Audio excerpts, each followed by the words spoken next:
students, yesterday we studied about the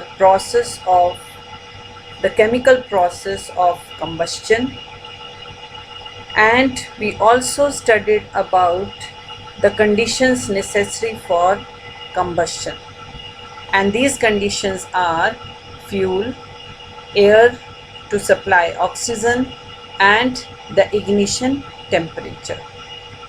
Now today we will be focusing on the ignition temperature. We will study different examples so that you may be able to understand that why different substances catch fire at different temperatures. Okay, so let's start. Can you tell me, children, when clothes of a person catch fire, his body is covered with blanket. Why? जब आग लग जाती है किसी आदमी के या किसी भी पर्सन के कपड़ों में, तो उसको कंबल से ढका जाता है. ऐसा क्यों? Because to stop the supply of oxygen, because we have studied that air is essential for combustion. क्योंकि एयर में ऑक्सीजन होती है ना, so oxygen is essential for combustion. और अगर ऑक्सीजन नहीं होगी या एयर नहीं होगी, then combustion will not occur and fire will be extinguished. उसके कपड़ों पे जो आग लगी है वो बुझ जाएगी. ठीक है. This is one more example which explains you that air is necessary for combustion. Now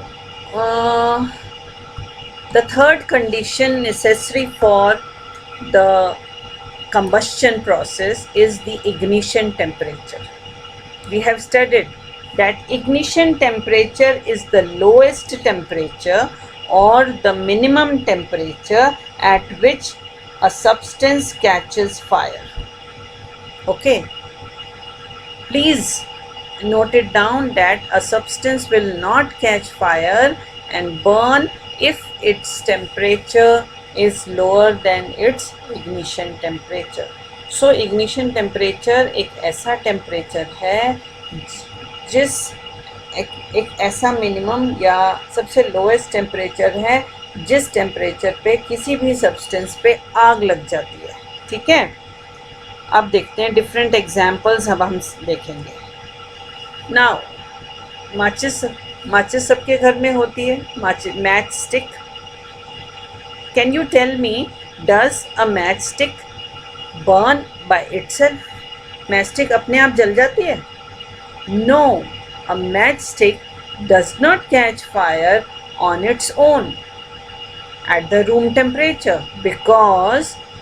Why? Because the ignition temperature of the matchstick is much higher than the room temperature. जो ignition temperature मतलब जिस temperature पे matchstick पर आग लगती है वो temperature room temperature नहीं है, उस room temperature से higher होता है. इसलिए वो आराम से माचिस जो है वो room temperature पे वहीं पर जहाँ भी आप रखते हैं वहाँ पड़ी रहती है. तो आग कब लगती है? मैच स्टिक में आग कब लगती है? How does it burn then? The matchstick starts burning when you rub it on the rough side provided on the matchstick. ये होती है ना रफ साइड. मैच बॉक्स में एक रफ साइड होती है और जब आप इस मैच स्टिक को इस रफ साइड पे रब करते हैं तब आग लगती है. Do you know this? है ना. The matchstick starts burning on rubbing it on the rough side of the match box. Now कभी सोचा है कि मैच बॉक्स के जो साइड में रफ सरफेस होती है उसके ऊपर भी एक केमिकल लगा होता है. This side chemical is actually red phosphorus or antimony sulfide, etc. This is explained in your NCERT book on page number 67 in yellow box. Please go through that box and study the story of the or history of the matchstick. और wooden splint, ये जो match stick है, it has to portion, one is head and one is the splint. The splint is made up of wood and the head again has a chemical called potassium chlorate or sometimes glass powder. ठीक है. अब जब ये माचिस की तीली, मतलब जो मैच स्टिक है, इस पे आप रब करते हैं, तो जब भी कोई भी चीज़ आपस में रब होती है तो वहाँ पर एक फोर्स ऑफ फ्रिक्शन डेवलप हो जाता है और फोर्स ऑफ फ्रिक्शन से हीट प्रोड्यूस होती है. आपने कभी अपने हाथों को ऐसे रब किया है? आप देखेंगे थोड़ी देर अगर आप अपने हाथों को रब करेंगे तो आपके हाथ गर्म हो जाएंगे.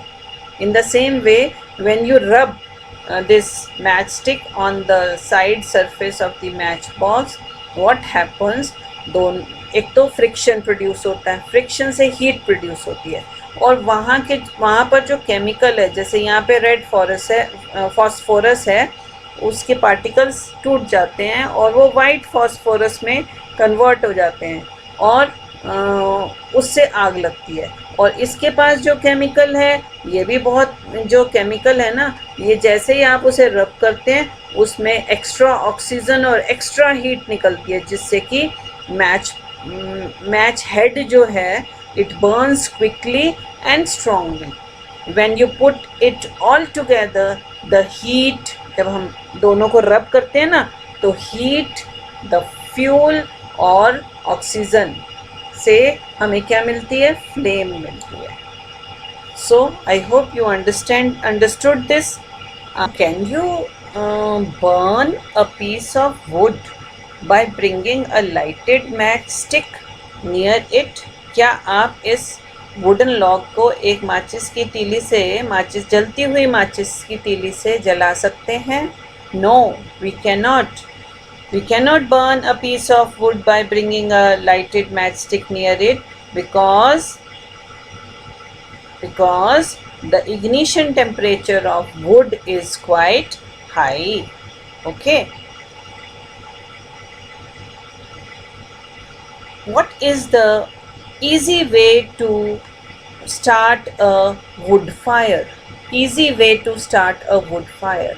जब आप कैंप फायर करते हैं, आप लोग कैंप फायर में काफ़ी एंजॉय करते हैं, तो आपने देखा होगा कि कैंप फायर में वुड की कंबस्शन के लिए उसमें या तो पेपर रखा जाता है या फिर यहाँ पर केरोसिन ऑयल या कोई ऑयल डाला जाता है. So my question is, why do we have to use paper और kerosene oil to start fire in wood और कोल? गांव में अंगीठी वगैरह चूल्हे पे खाना जलता है तो वहाँ पर कोयला यूज़ होता है. कोयला जलाने के लिए भी उसमें या तो केरोसिन ऑयल या फिर पेपर डाला जाता है. ऐसा क्यों किया जाता है? Because the ignition temperature of wood और coal is very high. So we burn paper और kerosene oil to provide large amount of heat as they have a low ignition temperature.